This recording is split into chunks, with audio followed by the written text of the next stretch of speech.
Everyone, we finally caught a black woman on camera saying what most black women are thinking. I'll take that back because many of the black women in their early 20s are seeing what happened to their mamas and aunties that move like what I'm going to share with you, and they do not want to end up like them.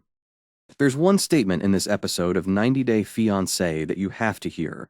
This one statement clearly identifies a big problem that black men run up against when trying to have a healthy relationship with a modern black woman from America. Now, even though I'm using this as an example of what happens to black men when dating black women in America, the clip I am sharing is of Ashley and Manuel, a black woman and a Hispanic man. I would love to play a lot more of this, but YouTube will flag the clip, but I may be able to share the clip of the actual statement itself without being flagged. So I'm going to take the risk with YouTube, so I need each of you to do me a solid by liking this video. This clip will upset some of you will want to pretend she didn't say what she said. But either way, it's entertaining and relevant to the problems in the modern black dating market. So go ahead and hit that like button now. Now let's get into it.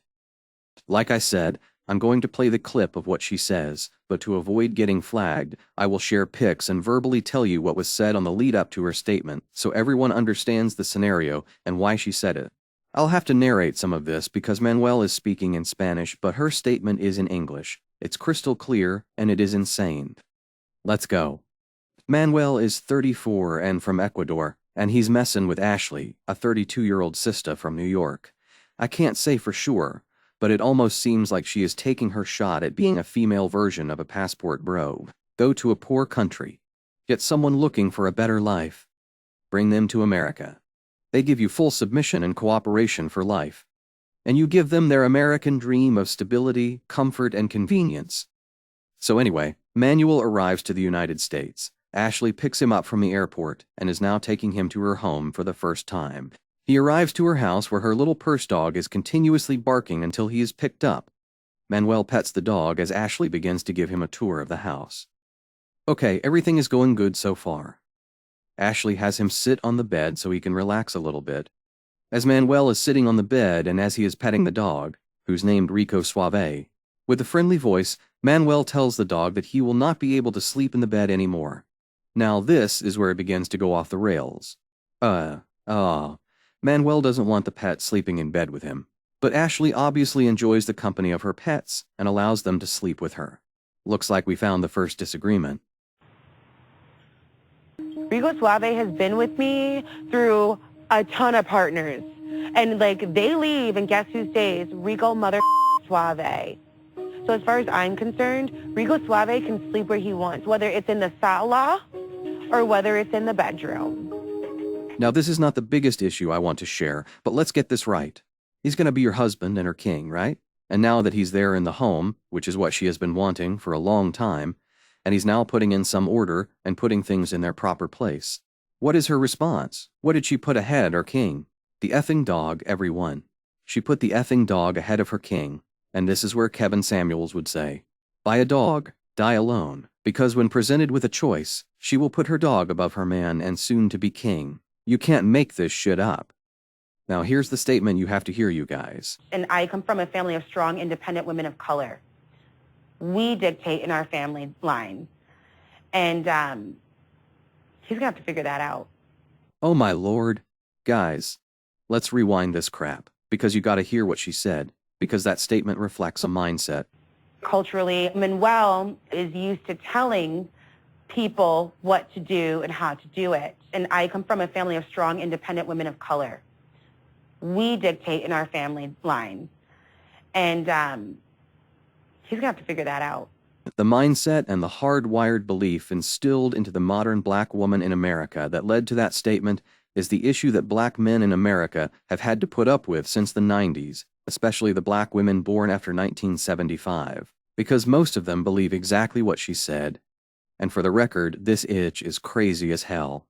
So according to her, this Latino man is going to have to fall in line because the women dictate how things are going to be, and him being the man is just going to have to, quote, figure it out and fall in line. Wow. Before I go too far, I want to say this. I really appreciate Ashley being honest because very few women will admit that this is really how they see things, but this is the same feeling and belief a large percentage of black women have. They were raised and taught this belief by not only their mothers, but this was also supported by all of the older women in their lives. Now, this belief and these women are wrong for doing this to the past 2 or 3 generations of girls. I can't say whether they did this on purpose or with evil intentions, but the fact that they did it at all shows that they were either stupid, ignorant, selfish, or just evil.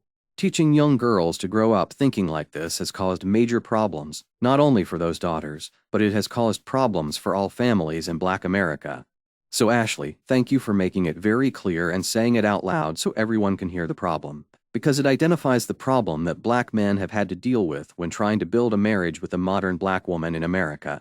She wasn't under the influence of anything. She was stone cold sober. She listened to what he has to say about sleeping in the bed with animals, not having a door on the bedroom entrance, and generally saw that he was beginning to take charge and assume the leadership role in the house. She saw this and said to herself, and to the viewers, because of how things are in his country, he is used to telling others what to do. But as she explains with a straight face, over here, the ladies dictate how things are going down. Wow. I feel bad for this dude, and if I was him, I would have taken that as my cue to slowly unwind the relationship, because it is not worth all of the work it will take to fix that mindset, and he may not ever get the car out of that ditch. Just look at the expression on her face. She looking like after all these years of thinking Black men were the only men below the middle income line that still want to have headship over their family and over their wife. No bitch. Every single man on the planet wants to be the king in his relationship. It's not just Black men that want to wear the pants in the relationship. The Latino men are like that too. It's like the late great Kevin Samuels would frequently ask Black women, if you can't get on a Black man's program, whose program you gonna get on? You think a white man is gonna deal with your backwards mindset? You think a Latino man is gonna deal with that? And this was a prime example of that happening to a modern Black woman in real time. And then to have her share her real position on that was awesome, and I'm so glad she was honest about it, because that helps us to get through this bullshit. And you, our people, will never be able to break free of this kind of bullshit until we can identify it in each other and in ourselves. For the full context of their relationship and their conversation, look up the episode online and watch the full episode. You should be able to find it on Amazon Prime or on TLC's streaming service and watch the full episode in its entirety. You can find this on Season 10, Episode 2. But I want to know how other men and women see it. Am I crazy, or is she out of pocket and out of her place? Leave a comment. And hit the like or dislike button. And subscribe to the channel. I'm out. Peace.